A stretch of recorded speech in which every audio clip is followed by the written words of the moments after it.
Umbrella கவுனுக்கு hip measurement mark பண்ண formula தேவை நினச்சிட்டு இருக்கீங்களா?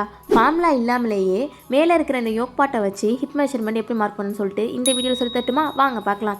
அதுக்கு முன்னாடி நம்ம 399க்கு ஃபுல் டெய்லரிங் கோர்ஸ் போட்டிருக்கோம் வித் சர்டிஃபிகேட்டோட. வேணுங்கிறவங்க கீழே தெரியுற வாட்ஸ்அப் நம்பருக்கு கான்டாக்ட் பண்ணி ஜாயின் பண்ணிக்கோங்க.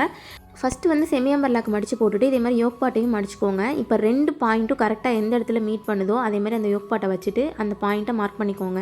நெக்ஸ்ட் வந்து பார்த்திங்கன்னா அதை கரெக்டாக ஸ்கேல் வச்சு ஒரு கோடு போட்டுக்கோங்க. சென்டர் பாயிண்ட் மார்க் பண்ணிவிட்டு அதுலேருந்து ஒரு 1/2 இன்ச் கீழே இதே மாதிரி மார்க் பண்ணிவிட்டு இதே மாதிரி ஓரத்தில் ஒரு 2 பாயிண்ட்டும் அந்த பக்கம் ஓரத்தில் ஒரு 2 பாயிண்ட்டும் மார்க் பண்ணி இதை அப்படியே வளைவாக கர்வாக மார்க் பண்ணிக்கோங்க. நெக்ஸ்ட் யோக் பாட்டை வச்சு செக் பண்ணி பார்த்தோம்னா நம்மளுக்கு பர்ஃபெக்டான கர்வ் கிடச்சிருக்கு. அடுத்தது ஃபுல் அம்பர்லாக்கு பார்க்கலாம். இதே மாதிரி யோக் பாட் எடுத்துக்கோங்க. ஃபோல்டிங் சைட்லேருந்து 1/2 இன்ச், ஆப்போசிட் சைடில் 1/2 இன்ச் இதே மாதிரி மார்க் பண்ணிவிட்டு அம்பர்லாக்கு மடித்து போடுற மாதிரி போட்டுட்டு 2 1/2 இன்ச்சும் எந்த இடத்துல வெளியில் வருதோ கரெக்டாக அந்த பாயிண்ட்டை மார்க் பண்ணிக்கோங்க. நெக்ஸ்ட் ஃபோல்டிங் சைடில் உள்ள ஹைட் பார்த்தீங்கன்னா 3.25, அதே ஆப்போசிட் சைடுக்கும் மார்க் பண்ணிக்கிறேன். மார்க் பண்ணிட்டு 2 பக்கமும் ஒரு கோடு போட்டுட்டு நெக்ஸ்ட் சென்டர் பாயிண்ட்டை மார்க் பண்ணிக்கலாம்.